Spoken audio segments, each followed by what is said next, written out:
اما بعد فقد قال اللہ تبارک و تعالی کما ورد فی القرآن المجید اعوذ باللہ من الشیطان الرجیم بسم اللہ الرحمن الرحیم والعصر ان الانسان لفی خسر الا الذین آمنوا وعملوا الصالحات وتواصوا بالحق وتواصوا بالصبر صدق اللہ العظیم۔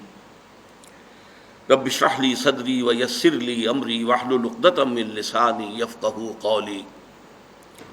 اللہم ربنا الہمنا رشدنا واعذنا من شرور انفسنا، اللہم ارنا الحق حقا وارزقنا اتباعہ وارنا الباطل باطلا وارزقنا اجتنابہ، اللہم وفقنا لما تحب وترضى، اللہم اجعلنا من عبادک الذین آمنوا وعملوا الصالحات وتواصوا بالحق وتواصوا بالصبر، آمین یا رب العالمین۔ سورۃ العصر پر ہماری 2 نشستیں اس سے قبل ہو چکی ہیں، اور پہلی 2 آیات کے بارے میں جس حد تک بھی اس محدود وقت میں ممکن تھا میں ان کے ضمن میں بیان کر چکا ہوں۔ تیسری آیت پر گفتگو جاری تھی، لیکن اس کے بعض پہلو ابھی آج مزید واضح کیے جانے ہیں۔ جو چند باتیں میں اس سے پہلے اس تیسری آیت کے بارے میں عرض کر چکا ہوں، ذہن میں تازہ کر لیں۔ اس میں ایک معیار ہمارے سامنے آتا ہے کامیابی اور ناکامی کا۔ والعصر ان الانسان لفی خسر الا الذین آمنوا وعملوا الصالحات وتواصوا بالحق وتواصوا بالصبر۔ اس کا نتیجہ کیا نکلنا چاہیے کہ ہمارے دلوں میں یہ بات کھب جائے، جاگزیں ہو جائے، راسخ ہو جائے کہ انسان کی کامیابی کا دار و مدار دولت پر نہیں ہے، جائیداد پر نہیں ہے، دنیاوی اقتدار پر نہیں ہے، وجاہت پر نہیں ہے، بلکہ ایمان، عمل صالح، تواصی بالحق اور تواصی بالصبر پر۔ گویا کہ اگر یہ 4 چیزیں نہیں ہیں تو خواہ کوئی فرعون اور نمرود کسی بادشاہت کا حامل ہو، یا قارون کی طرح کے خزانوں کا مالک ہو، یا اسے دنیا میں کسی بھی اعتبار سے بہت شہرت حاصل ہو گئی ہو، لیکن وہ شخص ناکام ہے، نامراد ہے، خائب ہے، خاسر ہے۔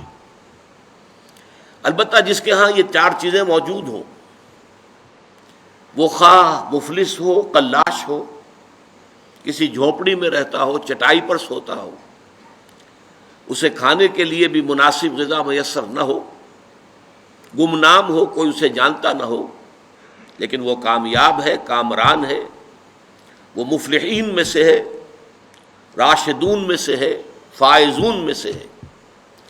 اس چیز کا دل میں کھپ جانا بہت ضروری ہے۔ اسی سے ہمارا طرز عمل معین ہوگا، اسی پر ہمارا دار و مدار ہے کہ ہم زندگی میں کیا رخ اختیار کرتے ہیں۔ مزید برآں اس میں صرف ایک مرتبہ اس بات کو سمجھ لینا اور دل میں کھبا لینا کافی نہیں ہے، اسے بار بار تازہ کرنے کی ضرورت ہے، اس لیے کہ ہمارے اعصاب متاثر ہو جاتے ہیں۔ جسے ہم عام اپنی کولوکین لینگویج میں کہتے ہیں بندہ بشر ہے، انسان اپنی خامیوں کے ساتھ ہے، خلق الانسان ضعیفا۔ مثلاً ہم جب کبھی دیکھتے ہیں کہ کوئی بڑی لمبی سی، چمکیلی سی، بھڑکیلی سی کار نئے ماڈل کی زناٹا کرتی ہوئی ہمارے پاس سے گزر گئی تو ایک دفعہ اعصاب میں اچھے اچھے لوگوں کے ارتعاش ہو جاتا ہے، اور انسان محسوس کرتا ہے یہ بڑے خوش نصیب لوگ ہیں جنہیں یہ چیزیں میسر ہیں۔ کوئی بڑا جو ہے محل نما مکان دیکھا تو انسان متاثر ہوتا ہے۔ اس تاثر کو قلب سے دھوتے رہنے کے لیے ضرورت ہے کہ اس معیار کامیابی اور ناکامی کو ذہن میں تازہ کیا جائے بار بار۔ چنانچہ میں اب آج آپ کو سنا رہا ہوں کہ صحابہ کرام کا معمول تھا۔ ابو مزینہ دارمی رضی اللہ تعالیٰ عنہ روایت کرتے ہیں، اور یہ امام طبرانی اپنی اوسط میں لائے ہیں اس حدیث کو، اور امام بیہقی شعب الایمان میں، کہ کان الرجلان من اصحاب النبی صلی اللہ علیہ وسلم اذا التقیا حضور کے صحابہ میں سے دو حضرات کی جب بھی ملاقات ہوتی تھی لم یتفرقا، تو وہ ایک دوسرے سے جدا نہیں ہوتے تھے، حتی یقرأ احدہما علی الآخر سورۃ العصر ثم یسلم احدہما علی الآخر، پھر اس کے بعد اس وقت تک علیحدہ نہیں ہوتے تھے جب تک کہ ایک دوسرے کو سورۃ العصر سنا نہ لیں، والعصر ان الانسان لفی خسر الا الذین آمنوا وعملوا الصالحات وتواصوا بالحق وتواصوا بالصبر، یہ سنا کر اور اس کو ذہن میں تازہ کر کے پھر وہ ایک دوسرے کو الوداعی سلام کہہ کے رخصت ہوتے تھے۔ تو یہ ہے اصل میں سب سے پہلا نقطہ کہ اس چیز کو دل کے اندر جو ہے پوری طریقے سے راسخ ہو جانا چاہیے کہ کامیابی کا معیار یہ ہے، اور اگر یہ چار چیزیں نہیں ہیں تو چاہے دنیا کی ہر دوسری جس کو دنیا میں نعمتیں شمار کیا جاتا ہے ہر نعمت موجود ہو، انسان ناکام ہے۔ دوسری بات جو اس سے پہلے بیان ہو چکی ہے کہ یہاں جو انداز اور اسلوب بیان ہے اس سے معلوم ہوتا ہے کہ یہ کامیابی کے کم سے کم لوازم ہیں، اس لیے کہ اگر یوں کہا جاتا کہ یقیناً وہ لوگ جنت الفردوس میں بڑے اونچے مقامات حاصل کریں گے، اعلیٰ علیین میں ہوں گے جن میں یہ چار اوصاف موجود ہوں، تو منطقی طور پر ایک امکان پیدا ہو جاتا کہ اگر یہ نہیں بھی ہوں گے تو کم تر درجے میں کامیابی کی امید رکھی جا سکتی ہے۔ یہاں اسلوب بالکل مختلف ہے، والعصر ان الانسان لفی خسر الا الذین آمنوا وعملوا الصالحات وتواصوا بالحق وتواصوا بالصبر، زمانے کی قسم تمام انسان خسارے میں ہیں، ٹوٹے میں ہیں، تباہی اور بربادی سے دو چار ہو کر رہیں گے، سوائے ان کے کہ جن کے اندر یہ چار شرطیں پوری ہو جائیں۔ یہ گویا کہ جب کہ میں نے ایک کالج میں تقریر کی تھی تو میں نے کہا تھا طلبہ کی مناسبت سے کہ یہ پاس مارکس کی بات ہو رہی ہے، یہ فرسٹ ڈویژن سیکنڈ ڈویژن یا ڈسٹنکشن کی بات نہیں ہو رہی، یہ تو در حقیقت محض خسارے سے بچنے کے لوازم ہیں۔ تیسری بات ہے جو اہم ترین ہے، یہاں جو چار چیزیں لوازم نجات کی حیثیت سے بیان ہوئی ہیں، ایمان، عمل صالح، تواصی بالحق، تواصی بالصبر، یہ چاروں لازمی ہیں۔ ایک خاص بات نوٹ کیجئے کہ اکثر و بیشتر قرآن مجید میں ایمان کے ساتھ صرف ایک لفظ آتا ہے، الا الذین آمنوا وعملوا الصالحات، سورۃ التین میں بھی ہے، والتین والزیتون وطور سینین وہذا البلد الامین لقد خلقنا الانسان فی احسن تقویم ثم رددناہ اسفل سافلین الا الذین آمنوا وعملوا الصالحات۔ یہ آمنوا وعملوا الصالحات آپ کو قرآن مجید میں سینکڑوں جگہ ملے گا۔ اب یہاں دیکھیے کنٹراسٹ کیا ہے، یہ قرآن حکیم کی مختصر ترین صورتوں میں سے ہے، لیکن یہاں پر عمل صالح کے دو ایسے تقاضے جو زیادہ ثقیل ہیں، زیادہ بھاری ہیں، زیادہ مشکل ہیں، انہیں بھی بیان کیا جا رہا ہے۔ گویا کہ بحیثیت مجموعی صورت مختصر ترین ہے، لیکن لوازم نجات کے بیان میں یہاں اتناب ہے، یہاں تشریح ہے، یہاں تفصیل ہے، مزید وضاحت ہے، اس لیے کہ تواصی بالحق بھی ایک عمل ہے، عمل ہی کا دوسرا درجہ ہے۔ ایک انسان کی انفرادی نیکی ہے اور ایک یہ کہ وہ نیکی کا پرچارک بن کر کھڑا ہو جائے، نیکی کا علم بردار بن کر کھڑا ہو جائے، حق کا داعی بن کر کھڑا ہو جائے، یہ اسی کا اگلا مرحلہ ہے۔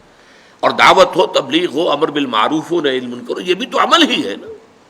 لیکن یہاں اس عمل کے اندر جو مثمر چیزیں ہیں ان میں سے جو ثقیل تر اور مشکل تر جو اس کے پہلو ہیں ان کو نمایاں کر کے سامنے رکھ دیا گیا۔ اس اعتبار سے نوٹ کیجئے کہ ان چاروں میں سے کسی کو کم کر دینے کا کسی کو اختیار نہیں ہے۔ میں نے اسی لیے اس موضوع پر آپ کو امام رازی کا ایک قول سنایا تھا اور آج میں اسے پڑھ کر سنا رہا ہوں نصب نفس آپ کو۔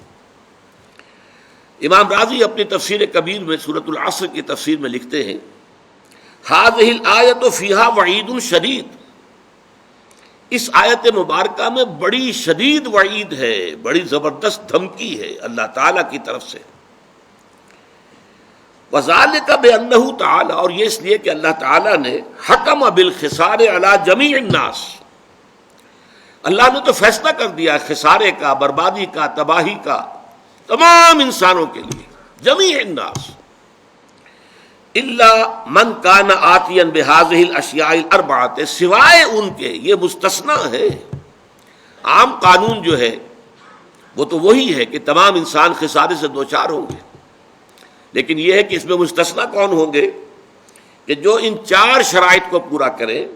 وہی الایمان، وہ کیا ہے؟ پہلے ایمان، والعمل الصالح، دوسرے عمل صالح، والتواصی بالحق، اور تیسرے حق کی ایک دوسرے کو وصیت کرنا، والتواصی بالصبر، اور صبر کی ایک دوسرے کو تاکید کرنا. فدل ذالک، یہ بڑے پیارے الفاظ ہیں.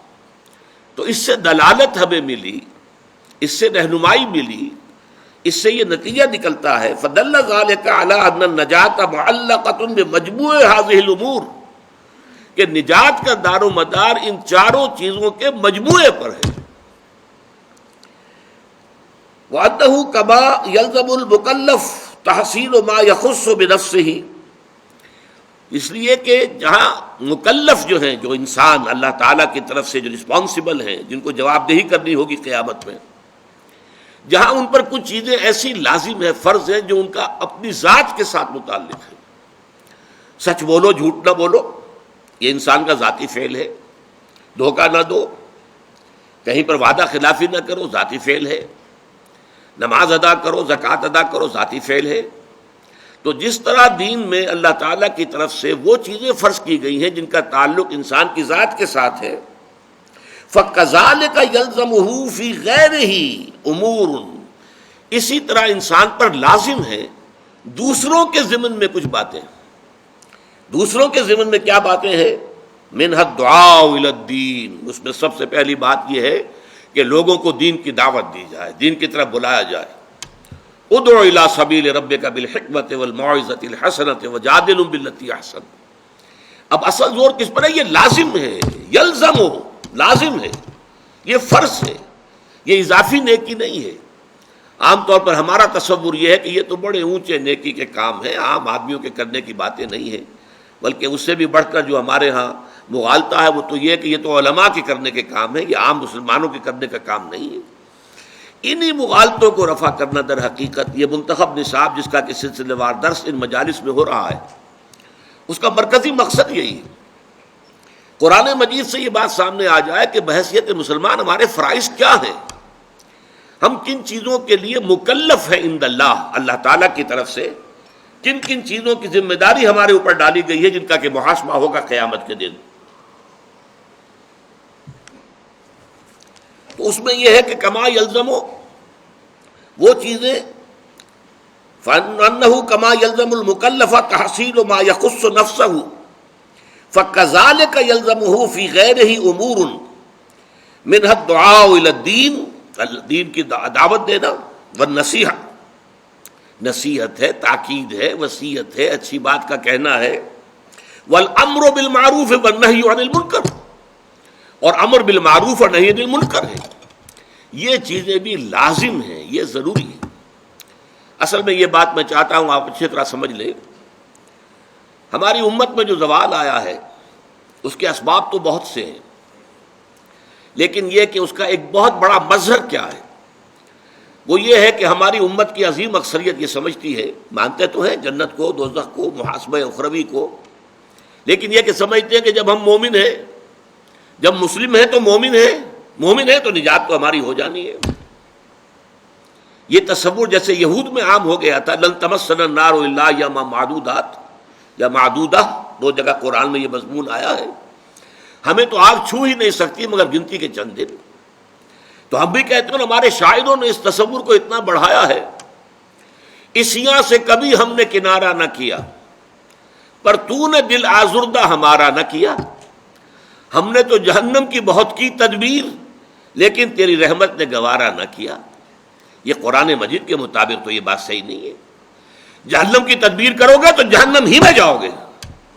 اللہ تعالیٰ زبردستی کسی کو جنت میں داخل کرنے والا نہیں ہے، اور جنت کا معنی ہے تو محنت کرنی ہوگی، اس کے لیے محنت اور مشقت کرنی ہوگی، اس کے لیے ایمان اور عمل صالح اور تواصی بالحق اور تواصی بالصبر کے تقاضے پورے کرنے ہوں گے. لہٰذا یہ ہمارے ہاں جو اللہ تعالیٰ کی صفت غفاری اور اللہ تعالیٰ کی صفت رحیمی کا حوالہ جو ہے دے دیا جاتا ہے. ما غرک بربک الکریم ایک مرکزی مضمون ہے یہ اس سورت کا جو آخری پارے میں ہے، سورۃ الانفطار. تمہیں کس چیز نے دھوکے میں ڈال دیا اپنے رب کے بارے میں؟ وہ کریم ہے، رحیم ہے، لیکن اس نے تمہیں اختیار دے کر تمہیں امتحان میں ڈالا ہے، اور اس کا نتیجہ نکلے گا تمہارے اعمال کے اعتبار سے۔ یہ ضرور ہے کہ محض عمل کی بنیاد پر کسی کی نجات نہیں ہوگی، اللہ کی رحمت کی ضرورت ہوگی، لیکن بغیر عمل کے تو وہ رحمت بھی آپ کو ملنے والی نہیں ہے۔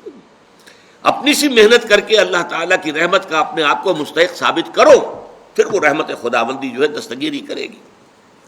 تو یہ چیزیں در حقیقت، اور ایمان کا بھی عام تصور کیا ہے، وہ جو شہادت ہے، اشہد ان لا الہ الا اللہ واشہد ان محمد رسول اللہ، اسی کو ہم نے ایمان سمجھ لیا۔ حالانکہ یہ تو اقرار باللسان سے ہم مسلمان تو ہو گئے۔ قالت الاعراب آمنا قل لم تؤمنوا ولکن قولوا اسلمنا ولما يدخل الایمان فی قلوبکم۔ یہ بدو کہہ رہے ہیں ہم ایمان لے آئے، نبی ان سے کہہ دیجئے تم ایمان ہرگز نہیں لائے ہو، بلکہ یوں کہو کہ ہم اسلام لے آئے ہیں، ہم نے اطاعت قبول کر لی ہے، اور ابھی ایمان تمہارے دلوں میں داخل نہیں ہوا۔ جب تک یہ ایمان دل میں نہ کھپ جائے وہ ایمان نہیں ہے، وہ کلمہ شہادت ہے، وربل اٹیسٹیشن ہے، وہ اسلام کا رکن ہے، ایمان کا نہیں ہے۔ ایمان کا رکن کیا ہے؟ ثم لم یرتابوا انما المؤمنون الذین آمنوا باللہ ورسولہ ثم لم یرتابوا۔ اصل مومن تو وہ ہے جو اللہ پر، اس کے رسول پر ایمان لائے، پھر شک میں ہرگز نہ پڑے، یقین کی کیفیت ہو جائے۔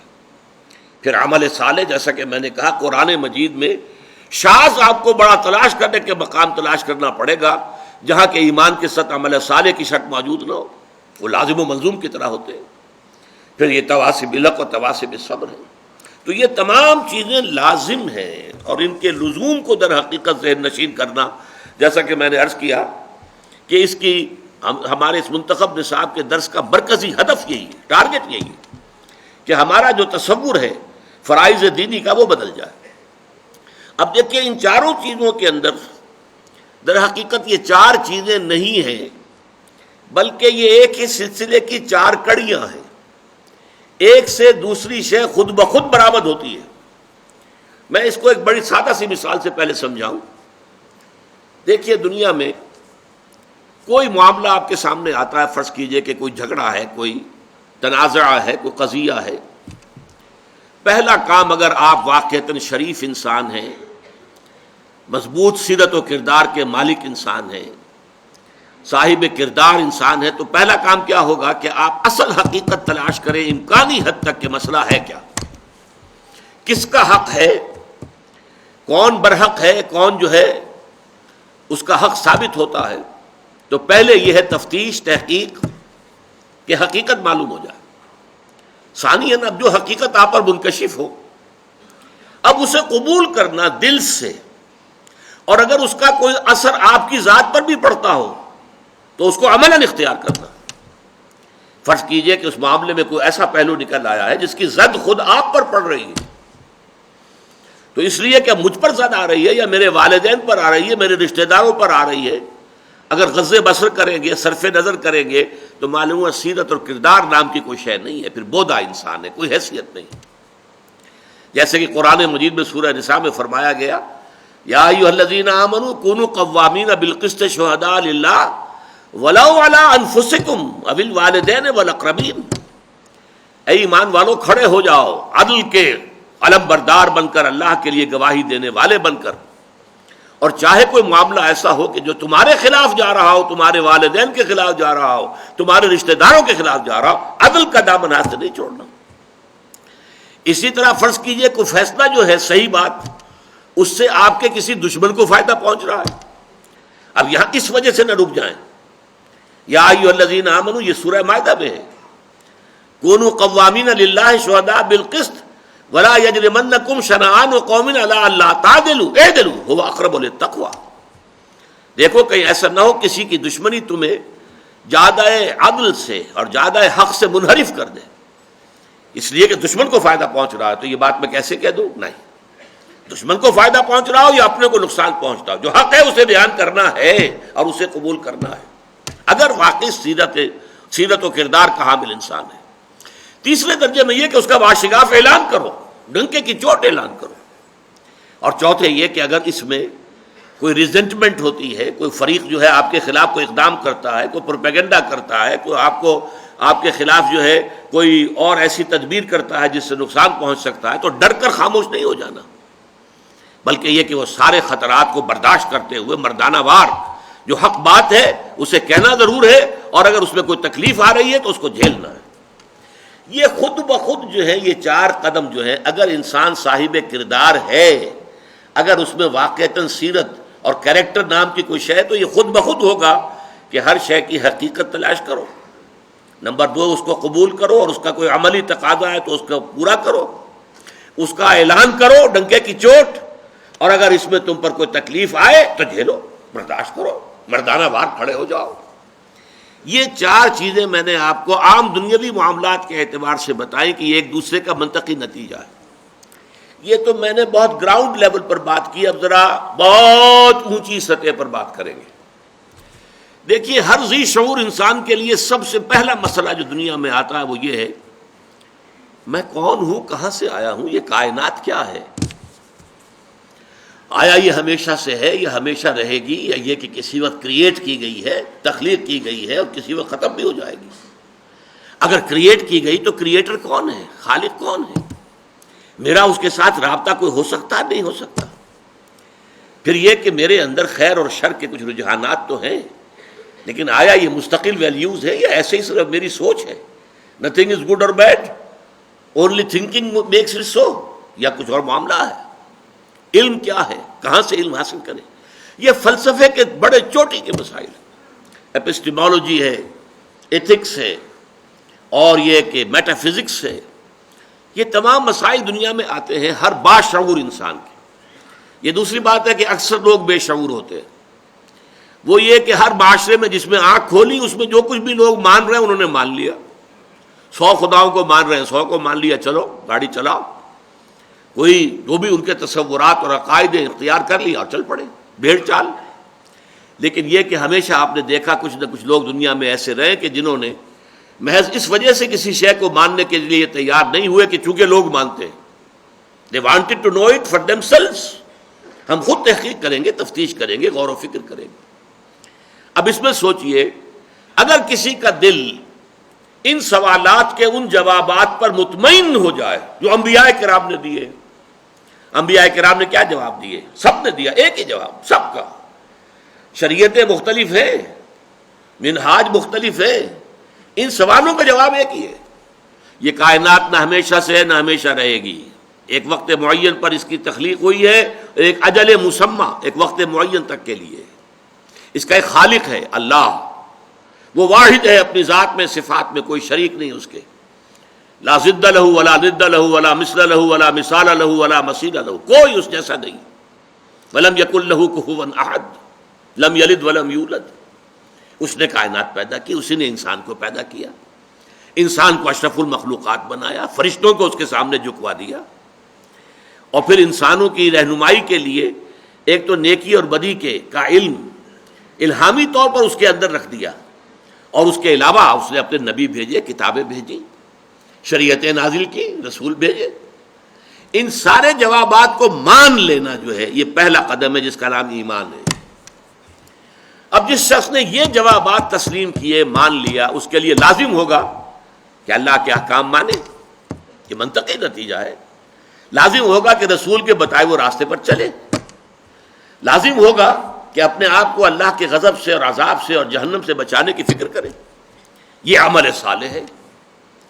تیسرے درجے میں اب اسی کی دعوت دے، اسی کو لوگوں تک پہنچائے، لوگوں کو اسی راستے کی طرف بلائے۔ اور چوتھے درجے میں یہ کہ اگر اس میں کوئی تکلیف آتی ہے، جیسا کہ آپ کو معلوم ہے تمام انبیاء اور رسول کو تکلیفیں اٹھانی پڑی، کیسی کیسی تکلیفیں جھیلی ہیں ہمارے انبیاء اور رسول نے۔ اور حضور فرماتے ہیں کہ تمام انبیاء نے جو تکلیفیں برداشت کی ہیں، میں نے تنہا وہ ساری برداشت کی۔ آپ کا خون بھی آپ کو معلوم ہے بہا ہے 2 مواقع پر۔ آپ کو معلوم ہے کہ طائف کی مٹی میں بھی حضور کا خون جذب ہوا، اور پھر دامن احد میں تو خون کا فوارہ چھوٹا ہے آپ کے چہرے سے۔ یہ جو رخسار مبارک کی ہڈی تھی، اس کے اندر چونکہ تلوار کا جو ہے گھس گیا، اور خود جو آپ نے پہنا ہوا تھا اس کی 2 کڑیاں بھی اس کے اندر گھس گئیں، تو اس میں جو ہے جب ان کو نکالا گیا ہے تو خون کا فوارہ چھوٹا، اتنا خون گیا ہے کہ آپ بے ہوش ہو گئے۔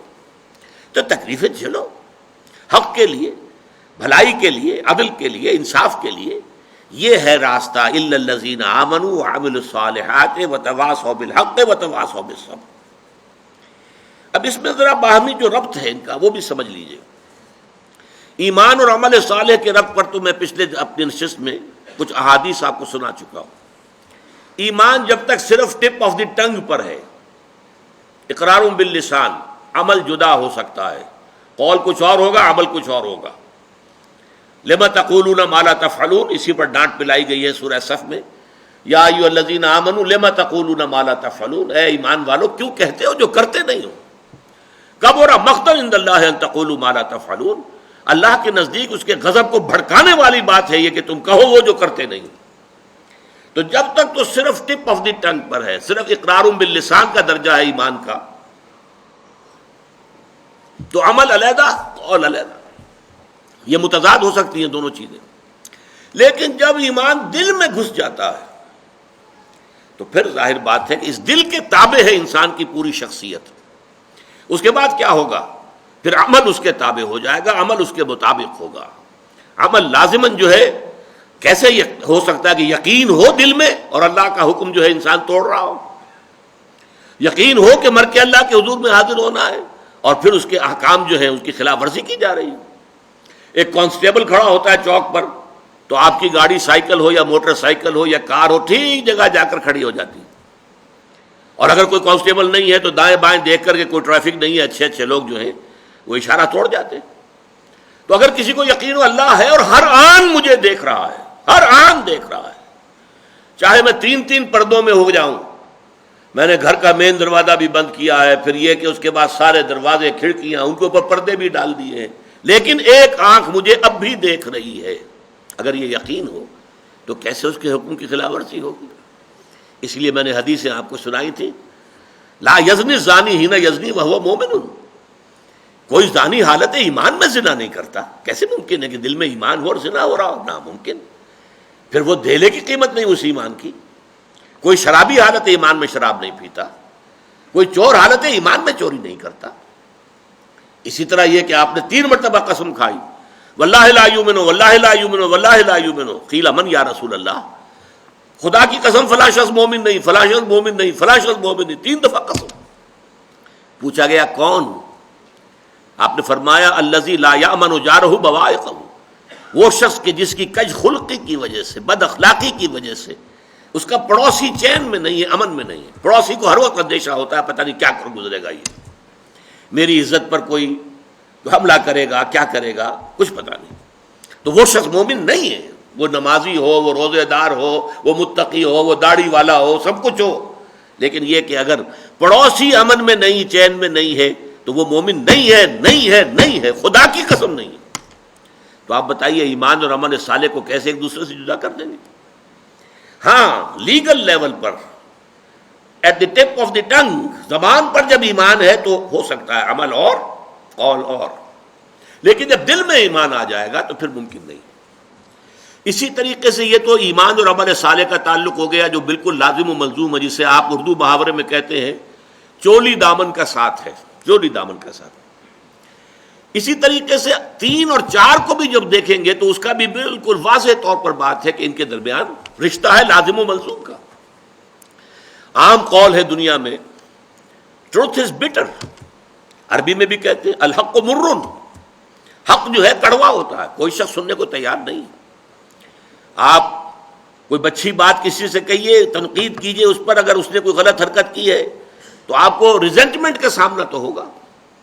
کوئی عملی اقدام آپ کے خلاف نہ ہو، یہ بھی ہو سکتا ہے کوئی آپ پر زد و کوب کرنے کے لیے بھی آمادہ ہو جائے، تو یہ تو آئے گا. خیر کی دعوت کو اور نیکی کی تبلیغ کو ظاہر بات ہے کہ ٹھنڈے پیٹوں برداشت نہیں کیا جاتا. یہ اس اعتبار سے لازم و ملزوم ہے. بدی جو ہے وہ آسانی سے راستہ نہیں چھوڑتی نیکی کے لیے، بلکہ نیکی کو قربانیاں دے کر اور محنتیں کر کے اور مشقت کر کے اور تکالیف جھیل کر ثابت کرنا پڑتا ہے کہ ہاں واقعی نیکی کا حق ہے کہ اس کا غلبہ ہو. تو یہ دونوں چیزیں، ایک ایمان اور عمل صالح لازم و ملزوم، تواصی بالحق تواصی بالصبر لازم و ملزوم. یہ جو درمیان میں لنک بنتا ہے 2 اور 3 کے درمیان، عمل صالح اور تواصی بالحق کا لنک کیا ہے؟ یہ ذرا سمجھنے کی بات ہے۔ دیکھیے نیکی اگر واقعتاً آپ میں پیدا ہو گئی ہے، خیر بھلائی عمل صالح آپ میں پیدا ہو گیا ہے، اگر واقعی، اگر وہ دکھاوے کا نہ ہو، ریاکاری کا نہ ہو، جھوٹ موٹ کا نہ ہو، واقعی ہو، واقعی ایمان پیدا ہو گیا، واقعی آپ کا عمل صالح جو ہے وہ میچور ہو گیا، تو تین تقاضے ہیں جن کے تحت وہ آپ کی ذات سے پھیلے گا باہر معاشرے کے اندر۔ پہلی بات تو سمجھیے کہ فزیکل لا ہے، اگر کہیں بھٹی جل رہی ہے آگ کی تو اس سے حرارت ماحول میں سرایت کرے گی کہ نہیں؟ لازماً پھیلے گی۔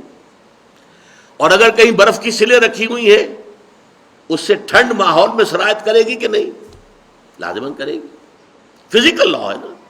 اگر آپ میں نیکی ہے، عمل صالح ہے، خیر ہے، یہ خیر آپ سے لازماً معاشرے کے اندر سرایت کرے گا، پھیلے گا۔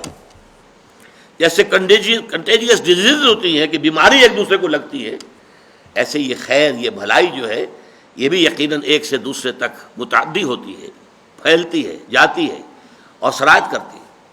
ثانیاً فرض کیجئے آپ کو اللہ تعالیٰ نے کوئی خیر دیا ہے، کوئی بھلائی دی ہے، سیدھا راستہ دکھا دیا ہے جو سیدھا جنت کی طرف لے کے جانے والا ہے، تو کیا آپ کی شرافت اور مروت کا تقاضا نہیں ہوگا کہ آپ اسے اپنے عزیزوں، رشتہ داروں، دوستوں، اقربا اور عام انسانوں تک اس کو ان کے ساتھ شیئر کریں؟ آؤ بھائی تم بھی اس راستے پر آؤ، دیکھو اس راستے پر نہ جاؤ، وہ ہلاکت والا راستہ ہے، تباہی کی طرف تم جا رہے ہو، آؤ اس راستے کی طرف جو کہ در حقیقت کامیابی کا راستہ ہے۔ تو اس کے لیے شرافت، جیسے کسی کے پاس اگر دولت ہے تو شرافت اور مروت کا تقاضا کیا ہے؟ وہ اپنی دولت کو شیئر کرے غرباء کے ساتھ، فقراء کے ساتھ، مساکین کے ساتھ۔ تو اس کو شیئر نہیں کرتا تو بخیل ہے، پھر وہ کوئی صاحب کردار آدمی نہیں ہے، شرافت اور مروت سے اس کا کوئی حصہ نہیں ملا ہے۔ اسی طریقے سے خیر ملا ہے، ہدایت ملی ہے، نیکی ملی ہے، وہ جو خیر کا راستہ ہے، کامیابی کا راستہ ہے، اس کی معرفت حاصل ہو گئی ہے، اس کا علم حاصل ہو گیا ہے، تو اس کو شیئر کرنا یہ شرافت اور مروت کا تقاضا ہے۔ نمبر 3، اگر حق کو آپ دیکھتے ہیں کہ وہ مغلوب ہے، حق پامال ہے، باطل کا غلغلہ ہے، باطل جو ہے ڈنکا بجا رہا ہے اور حق جو ہے پامال ہو رہا ہے، قدموں تلے کچلا جا رہا ہے، تو اب یہ آپ کی شرافت کے، آپ کی حمیت اور آپ کی غیرت کا تقاضا یہ ہے، حمیت اور غیرت، کہ آپ حق کا ساتھ دیں، حق کا بول بالا کرنے کی کوشش کریں، آپ اس کے لیے تن من دھن کی بازی لگا دیں۔ اگر یہ نہیں ہے تو آپ میں پھر غیرت نہیں ہے، پھر حمیت نہیں، حمیت حق، غیرت حق جو ہے اس کا تقاضا ہے۔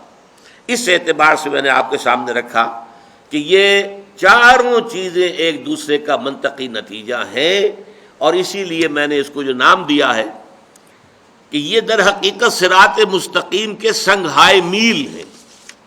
آپ کہیں جا رہے ہیں تو راستے میں آپ دیکھتے ہیں کہ مائل سٹونز لگے ہوئے ہیں، معلوم ہو گیا کہ فلاں جگہ اب اتنے میل رہ گئی ہے، اب اتنی دور اور ہے، اتنی دور اور ہے، یہ مائل سٹونز ہیں۔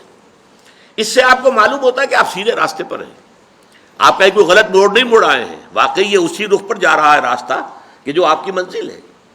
اسی طریقے سے صراط مستقیم جس کی کہ ہم اللہ سے استدعا کرتے ہیں نماز کی حرکت میں، اہدنا الصراط المستقیم صراط الذین انعمت علیہم غیر المغضوب علیہم ولا الضالین، اس صراط المستقیم کے یہ 4 سنگھائے میل ہیں۔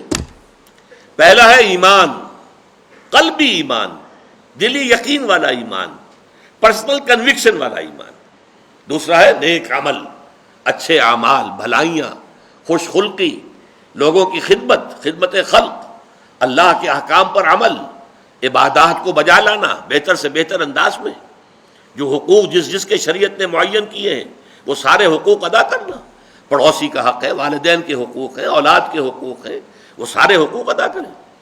تیسرا یہ ہے کہ پھر حق کے علمبردار بن کر کھڑے ہو جائیں، اور یہ کہ خیر کی دعوت دیں، لوگوں کو اللہ کے دین کی طرف بلائیں، نیکی کا حکم دیں، بدی سے روکیں۔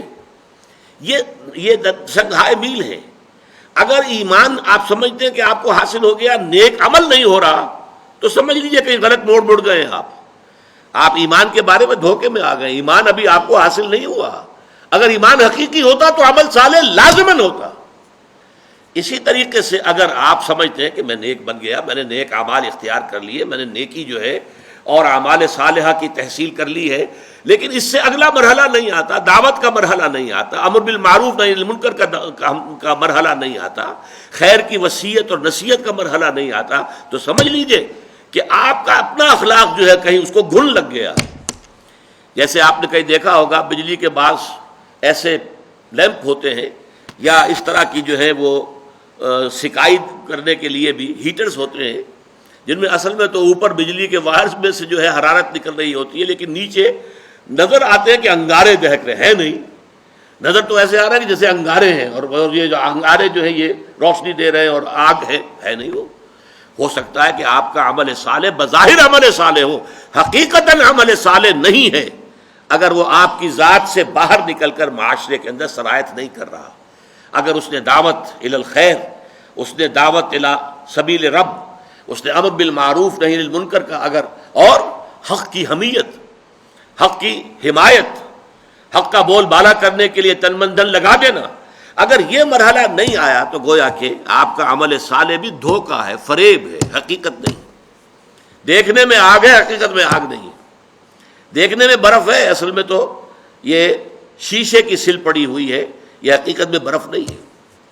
اور اس کے بعد آخری امتحان ظاہر بات ہے صبر کا ہے، جس کے لیے کہ حضرت لقمان نے، ہمارا تیسرا درس جو ہے وہ حضرت لقمان کے بارے میں ہے، کہ انہوں نے کہا تھا اپنے بچے سے، یا بنی اقم الصلاۃ وامر بالمعروف وانہی عن المنکر واصبر علی ما اصابک، اے میرے بچے نماز قائم رکھیے، عمل صالح کی ایک بات ہو گئی، وامر بالمعروف نیکی کا حکم دے، وانہی عن المنکر اور بدی سے روک، واصبر علی ما اصابک اور پھر جو تجھ پر بیتے اسے برداشت کر، ان ذالک من عزم الامور، یہ بڑے ہمت کے کاموں میں سے ہے۔ یہ در حقیقت مضبوط سیرت و کردار کے حامل جو لوگ ہیں وہی ان تقاضوں کو پورا کر سکتے ہیں، ان ذالک من عزم الامور۔ اب آخری نکتہ میں بیان کرنا چاہ رہا ہوں، ان چاروں چیزوں میں ایک توازن کی ضرورت ہے۔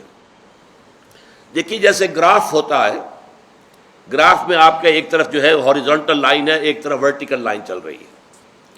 ہاریزونٹل میں آپ لکھ لیجئے کامیابی کے لیے ایمان، عمل صالح، تواصی بالحق، تواصی بالصبر۔ اب ایمان کے بھی درجے بہت ہوں گے، عمل صالح کے بھی درجات بہت ہیں، تواصی بالحق کے بھی درجے بہت ہیں، صبر کے بھی بڑے سے بڑے کٹھن سے کٹھن مراحل آ سکتے ہیں۔ اب ان میں یوں سمجھیے کہ اگر کسی کو ایمان میں کچھ ترفع حاصل ہو گیا ہے، ایمان زیادہ نکھر گیا ہے، زیادہ چمک گیا ہے، اسی پیمانے سے، اسی تناسب سے عمل صالح کے اندر بھی نکھار، جوبن آنا چاہیے، اس کے اندر روشنی پیدا ہونی چاہیے، اور اسی درجے میں پھر تواصی بالحق کے اندر بھی انسان زیادہ کوشاں ہو، زیادہ محنت کرے اور پھر صبر کرے۔ یہ گویا کہ ایک توازن کے ساتھ ہو۔ اس سے بھی اوپر چلے گئے، فرض کیجئے ایمان جو ہے وہ اس درجے کو پہنچ گیا، جیسے کہ ایک صحابی نے کہا تھا جب ان سے حضور نے پوچھا صبح فجر کے بعد، کیف اصبحت یا اخی، یا جو بھی الفاظ تھے، آج صبح کیسی ہوئی تمہیں؟ انہوں نے کہا اصبحت مومنا حقا یا رسول اللہ، عرض کیا اے اللہ کے رسول میرا تو ایمان بالکل، میرا صبح جو مجھے ہوئی ہے وہ سچے ایمان کی صبح ہوئی ہے۔ یہ بڑا غیر معمولی جواب تھا۔ تو حضور نے پوچھا لکل شیء صفت فما صفت ایمانک، ہر شے کی کوئی صفت ہوتی ہے جس سے اس کو پہچانتے ہیں، تو تم جو یہ دعویٰ کر رہے ہو کہ مومن حقا، ایک سچے حقیقی مومن کی صبح مجھے نصیب ہوئی ہے، تو تمہارے ایمان کی کیا صفات ہیں؟ انہوں نے عرض کیا کانی انظر الی الجنہ، حضور میری حالت تو یہ کہ گویا کہ میں اپنی آنکھوں سے جنت کو دیکھ رہا ہوں، وکانی انظر الی النار، اور میرے یقین کی کیفیت یہ ہے کہ جیسے کہ میں اپنی آنکھوں سے جہنم کو دیکھ رہا ہوں۔ تو یہ بھی کیفیت ہے، ایمان کا ایک درجہ یہ بھی ہے۔ جب ایمان کا یہ درجہ ہو تو عمل بھی بہت بلند ہونا چاہیے، خدمت خلق اس کی زندگی میں بہت نمایاں ہونا چاہیے، اس کے اپنے کردار میں صرف فرائض نہیں، فرائض سے آگے مستحبات، حضور کے نقش قدم پر زیادہ سے زیادہ پیروی، آپ کا انداز ہر طور سے اختیار کرنے کی ہر ممکن کوشش، پھر اسی درجے میں پھر حق کے لیے تن من دھن لگا دینا، جان کی بازی کھیل جانا، یہ چیزیں ایک توازن کے ساتھ بڑھنی چاہیے۔ اگر عدم توازن ہو تو اس کو ہم کہیں گے اپنے میڈیکل ٹرمینالوجی میں دیر از سم پیتھولوجی سم ویئر، کہیں نہ کہیں کوئی گڑبڑ ہے، نارمل نہیں ہے معاملہ. اگر یہ عدم توازن ہے، مثلا ایک روایت ایک جو میں آپ کو سنانا چاہتا ہوں. حضور نے فرمایا صلی اللہ علیہ وسلم، اوحى اللہ عز وجل الی جبرائیل علیہ الصلوۃ والسلام، اللہ تعالیٰ نے حضرت جبرائیل علیہ السلام کو وحی کے ذریعے سے حکم دیا، ان اقلب مدینۃ کذا و کذا باہلھا، فلاں فلاں شہروں کو اس کے رہنے والوں سمیت تلپٹ کر دو، الٹ دو. قال فقال، حضور نے ارشاد فرمایا کہ اس پر حضرت جبرائیل نے عرض کیا علیہ الصلوۃ والسلام، اے رب ان فیہا عبدک فلانا لم یعصک طرفۃ عین، پروردگار ان بستیوں میں تو تیرا فلاں بندہ بھی ہے جس نے پلک جھپکنے جتنی دیر بھی کبھی معصیت میں بسر نہیں کی. اب غور کیجئے، اس سے اونچا نیکی کا مقام ہو سکتا ہے؟ یہ گواہی دینے والا کوئی کرائے کا وکیل نہیں ہے، حضرت جبرائیل ہے، اور گواہی کہاں دے رہے ہیں؟ بارگاہ خداوندی میں، جہاں ابو جہل اور فرعون بھی جھوٹ نہیں بولیں گے، سچ بولیں گے. قال ثوابا، وہاں یہ گواہی دے رہے ہیں. اس شخص کے ایمان اور عمل صالح کا کیا حال ہوگا جس کے بارے میں جبرائیل کی گواہی ہے کہ پلک جھپکنے جتنی دیر بھی کبھی معصیت میں بسر نہیں کی. قال فقال، حضور نے فرمایا، اس پر اللہ تعالیٰ نے ارشاد فرمایا، اقلبها علیہ وعلیہم، الٹو اس بستی کو، پہلے اس شخص پر پھر دوسروں پر. فإن وجهه لم يتمعر في ساعة قط، اس لیے کہ اس شخص کے چہرے کا رنگ کبھی میری حمیت کی وجہ سے بدلا نہیں. یعنی یہ کہ یہ دیکھتا رہا برائیاں پھیل رہی ہیں، منکرات کا عروج ہے، جو معروف ہے وہ دبا ہوا ہے، شریعت کے جو ہے دھجیاں بکھیری جا رہی ہیں، اللہ کے احکام جو ہیں ان کو توڑا جا رہا، اور یہ لگا رہا مست رکھو ذکر و فکر صبح گاہی میں اسے، پختہ تر کر دو مزاج خانقاہی میں اسے. اس نے باطل کا مقابلہ نہیں کیا، اس نے حق کی حمیت میں کھڑے ہو کر اور لوگوں کو جو ہے حق کی دعوت نہیں دی، اور ان کی طرف سے کوئی جو ریزنٹمنٹ تھی اس کو برداشت نہیں کیا. یہ زیادہ بڑا مجرم ہے. اقلبها علیہ وعلیہم، الٹو ان بستیوں کو، پہلے اس پر پھر دوسروں. یہ ہے عدم توازن. اس کی دوسری انتہا کیا ہوگی؟ فرض کیجئے ایک شخص ہے، وہ اقامت دین کے لیے جد و جہد کر رہا ہے، تن من دھن صبح شام لگا ہوا ہے، یہ اونچا ترین مرحلہ ہے، یہ تواصی بالحق کی بلند ترین منزل ہے. لیکن دوسری طرف حال کیا ہے؟ ایمان بس صرف سرسری سا حاصل ہے، وہ یقین والے ایمان کی طرف کبھی دلچسپی نہیں ہوئی، توجہ ہی نہیں ہوئی. اور یہ کہ اعمال میں نماز بھی بڑی مشکل سے مارے باندھے کو پڑھی جا رہی ہے. اگر یہ صورتحال ہے تو یہ عدم توازن کی برعکس کیفیت ہوگی. ان چاروں چیزوں میں توازن ہونا چاہیے. والعصر ان الانسان لفی خسر الا الذین آمنوا وعملوا الصالحات وتواصوا بالحق وتواصوا بالصبر. صدق اللہ العظیم. اللہم ربنا اجعلنا من عبادک الذین آمنوا وعملوا الصالحات وتواصوا بالحق وتواصوا بالصبر. آمین یا رب العالمین.